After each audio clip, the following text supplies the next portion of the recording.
The bathroom fan whispered her name. At first, it was just a faint hum, mechanical, indistinct, the sort of sound that could be explained by the apartment settling or the pipes reacting to the night's chill. Marin paused mid-step, toothbrush in hand, tilting her head as the hum stretched and waned.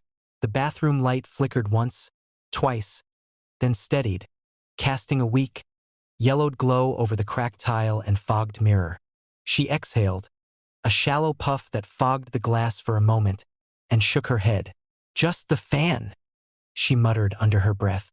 The words sounded thin, forced. It had been a long week, the kind of week that made quiet apartments feel cavernous and hostile. But then the hum changed, slightly, almost imperceptibly at first. It lingered a fraction too long between cycles, a pause that made the silence feel taut, as though the room itself were holding its breath. Marin squinted at the fan above the sink. The grill was old, dusted with years of neglect. The plastic yellowed. Nothing unusual should have happened. And yet, the pitch had shifted. Lower, softer, curling around the edges of her awareness. Marin shook her head again, flicking the toothbrush over the sink. Water splashed, a sharp hiss of wet porcelain. The hum stuttered, then, and she thought she heard a syllable. Barely, a sound shaped like her name. But the acoustics of the small room made it impossible to be certain. "Stop it," she said, a little louder this time. Her voice sounded hollow against the tile walls, swallowed by the apartment's stillness. The fan gave no response, only the lazy, mechanical whirl, like a distant engine. She stepped closer to the mirror, brushing condensation aside with the back of her hand. Her reflection was distorted. The flickering light fractured her image, skewed her features, her eyes sharp, almost accusatory. Behind the glass, shadows pooled along the edges of the sink and bathtub. The bathroom smelled of damp tile and something faintly metallic, like iron left in water too long. And then it happened again.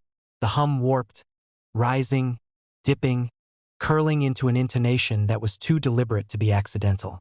"Marin." Her pulse quickened, teeth clenching against the toothbrush. The name was clear now, deliberate, carried in a hushed tone that seemed to circle her head. She jerked her gaze to the fan grill. The blade spun lazily, mechanically, but the sound had changed. The hum was no longer a background note, it was a voice she knew only in her own mind, now echoing outward, insistent. Her hand froze against the mirror. Her breath hitched. The condensation rippled, as if a finger had traced lines in it. And for a moment she thought she saw letters forming. "Come." She shook her head violently. "I'm imagining it," she said. But the sound persisted, low and deliberate, curling around her ears. "Marin." She stepped back. The toothbrush clattered to the floor. Her heart thudded in her chest. Every logical part of her mind screamed that the fan couldn't speak. Appliances didn't speak. Fans didn't form words. And yet the syllables hung in the air, impossibly clear, intimate, almost affectionate. Marin fumbled for the light switch again, flicking the bathroom light off and on. The bulbs protested with a stuttered flicker, washing the room in alternating pools of shadow and yellow light. The fan word, and the voice, impossibly synchronized with the flickers, repeated, "Marin, come closer." The words were unrelenting, patient, not malicious exactly. There was something almost coaxing in them, but the certainty in the voice made her skin crawl. She swallowed hard, stepping toward the door. The bathroom felt smaller now, the walls seeming to bend ever so slightly inward. Her reflection had changed. She noticed it now for the first time. Her eyes in the mirror were slightly too wide, the corners of her mouth stretching just beyond natural limits.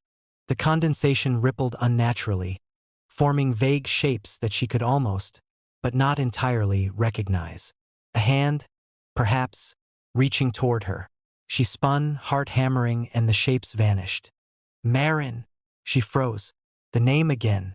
No delay this time, no uncertainty. It was patient, deliberate, like the turning of gears inside an invisible clock. Her rational mind wanted to dismiss it, to walk away, but her limbs refused to obey fully, rooted in a mixture of fear and fascination. She turned back toward the mirror. The condensation thickened, the air stale and humid in her lungs. She could see letters forming again, clearer this time. Under. They didn't stay for long, dissolving almost before her eyes, but the implication was unmistakable. Something was trying to communicate. Something or someone was trying to draw her attention. She fumbled for the switch to the fan, twisting the knob. The hum slowed, then accelerated, then stuttered as though the motor itself had grown aware. The voice rose over the mechanical noise, whispering in near-human inflections. Look under. Under what? Under the sink? Under the tile? Under herself? The question seemed irrelevant, because the voice did not wait for answers. Maren backed out of the bathroom, pressing her palms to her ears, teeth grinding against the echoing whisper.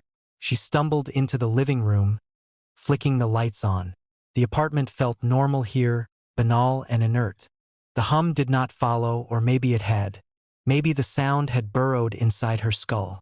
She sat on the couch, breath ragged, eyes darting to the bathroom door. The fan whispered again, soft now, almost tender. Maren! She shook her head, curling into herself. Her rational mind battled against the creeping terror. Appliances could not speak. Condensation could not form letters. Fans could not insistently call someone by name. And yet the sound persisted, inescapable, intimate, impossible. Hours passed? Or was it minutes? She couldn't tell. Every time she blinked, the flickering light from the bathroom seemed to stretch across the apartment, elongating the shadows on the walls, warping the angles of the furniture. She dared not look at the mirror she kept in the hallway. It felt like an invitation. Eventually, fatigue dragged her into a stupor, a semi-conscious state in which the whispering fan became background noise, a companion rather than a threat. But sleep brought no reprieve. The fan's voice seeped into dreams, shaping corridors she did not recognize, walls that pulsed with humidity, mirrors that reflected only what was not there. The next morning, she woke to the hum, faint and mechanical as ever, yet carrying the same imperceptible undertone. She checked the bathroom mirror. No condensation, no shapes, no words, just the cracked glass, the yellowed tiles, the ceiling fan spinning lazily in its grill. Still, she felt it, the pull of the voice lingering behind the bathroom door, patient, waiting. She avoided the room for hours, coaxing herself with mundane tasks. Dishes, laundry, email. Everything banal, everything ordinary, everything that should have anchored her. And yet, the memory of the whisper remained, a tendril of dread curling in her chest. That night, she could not resist. She entered the bathroom, light flickering weakly as before, condensation forming along the edges of the mirror. The fan hummed lazily at first, mechanical and indifferent, and then, Maren! No stutter this time, no delay. Her eyes met her reflection, and for the briefest instant, the reflection did not move quite in sync. A subtle lag, a twitch in the corner of her mouth. And then the condensation rippled across the glass like water in a disturbed pond, faint letters forming, dissolving before she could read them fully. She leaned closer. The fan whispered again, voice low, intimate, deliberate. Under. Her breath caught. The apartment seemed to lean in, listening. She wanted to step back, to flee, but something in the air insisted she look closer, insisted she understand what it wanted. The light flickered, the hum rose and fell, and in the mirror, for the briefest fraction of a second, she saw it. Not herself, but something beneath her, waiting, silent, patient.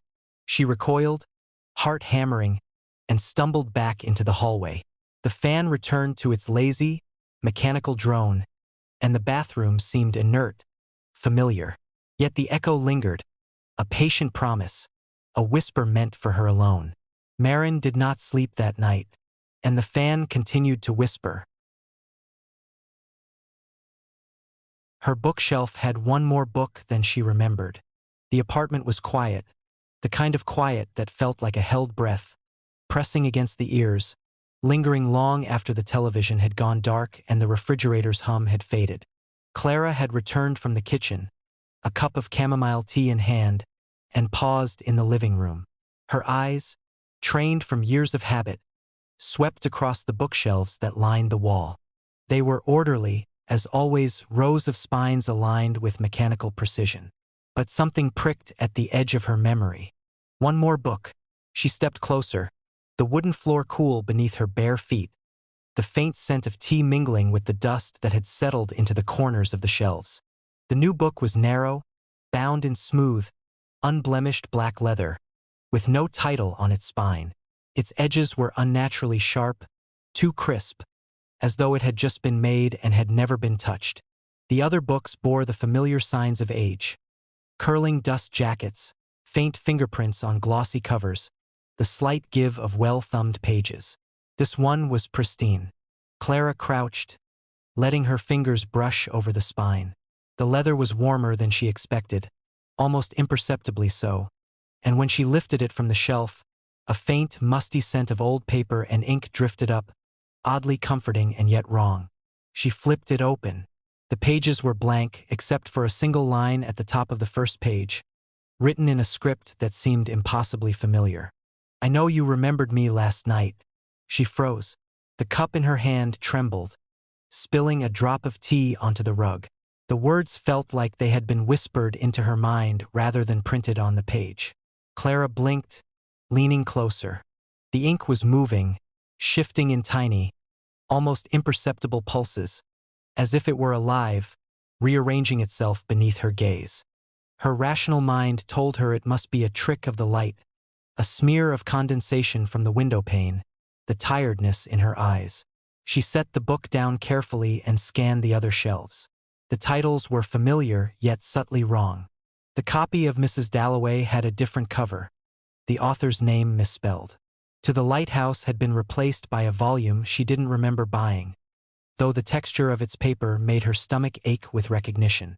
It was the kind of recognition that came not from memory but from some deeper, unacknowledged part of the mind. She shook her head and laughed softly. "I must be imagining it." But the laugh felt hollow, swallowed by the apartment's stillness. She moved back to the sofa, intending to set the book aside and make herself another cup of tea. The lamp above flickered, casting shadows that leaned slightly too far, stretching across the walls in angles that should have been impossible. Clara froze again, noticing how the top shelf, which had always been a neat row of novels, now seemed subtly warped, the wood curving toward the ceiling as if inhaling. Her gaze returned to the black book. She could feel it watching, or perhaps it was the apartment that had shifted around it. She placed her hand on the spine again. The leather was warmer than before, almost pulsing in rhythm with her heartbeat. Trembling, she opened it once more. The lines had changed. "I have waited for you to notice." The handwriting was hers, or should have been. She could feel the shape of the letters in her own muscle memory, the curl of her capital A, the narrow tilt of her S. She didn't remember writing it. She hadn't. A shiver traced down her spine. The sound of the tea kettle clicking off somewhere in the kitchen made her jump, though the apartment remained empty. She flipped the pages faster, searching for some pattern. The book was blank except for short sentences, each appearing as if they were being dictated by some unseen hand. "Do you remember the first time you saw me? I have always been here. Do you remember the room that was never yours?" Her throat tightened. Clara couldn't place any of it, yet it resonated with the ache of a memory she didn't have. She dropped the book back on the shelf, and it fell with a sound too soft to be wood on wood, more like a sigh. Her eyes darted along the other titles. They seemed to ripple now, the edges of the books quivering, like the surface of a pond disturbed by a single, invisible finger. She realized she couldn't remember the order of the books as she had arranged them yesterday, or the day before, or any day. Clara reached for her phone, intending to take a picture, to capture evidence, but paused. The battery icon glowed red, though she had charged it fully before bed. The light from the screen made the shelf stretch further, as if the walls themselves were pulling apart. Her reflection in the black screen showed her face, pale and tense, but something was off. the curve of her jaw too sharp, her eyes slightly too large, staring back at her like they belonged to someone else. She looked at the book again. The page she had seen last seemed to shiver under her gaze, and new words had appeared. "You will remember when I ask." The calmness of the sentence was what unnerved her most. It was patient, inevitable, and utterly certain. Clara's mind struggled to grasp what it meant. How could a book demand memory? How could it know? She stepped back, bumping into the sofa, and heard the soft scrape of something moving. It was subtle, a shuffle against the carpet. She told herself it was her imagination, but the sensation of being watched clung to her skin, crawling beneath it like tiny insects. She forced herself to breathe, to approach the shelf again. The black book had shifted. It was now one shelf lower, nestled between the waves and a worn copy of Pride and Prejudice. She hadn't moved it. She could swear she hadn't. She lifted it again, feeling the warmth beneath her fingers, and opened it. This time, the blank pages seemed to pulse in response to her touch, rippling in small waves. "I have been patient. Now you will see." Her fingers hovered over the page. Something within her recoiled at the clarity of the command. Her apartment, her possessions, her very memory seemed to bend around this single volume. The bookshelves stretched toward her. The ceiling sagged subtly, and the shadows deepened into shapes that were just out of focus, almost peripheral, almost real. She set the book on the coffee table, but it did not stay. It slid across the surface, moving of its own volition, stopping at the edge. She reached for it. The leather was damp now, sticky with a condensation that smelled faintly of ink and soil.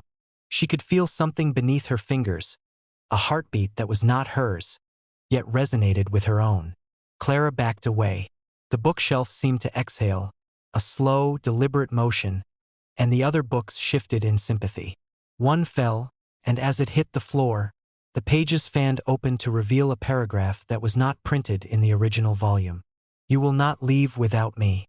She wanted to scream, to throw the book into the bathtub, out the window, anywhere. But when she tried, her body refused to respond fully.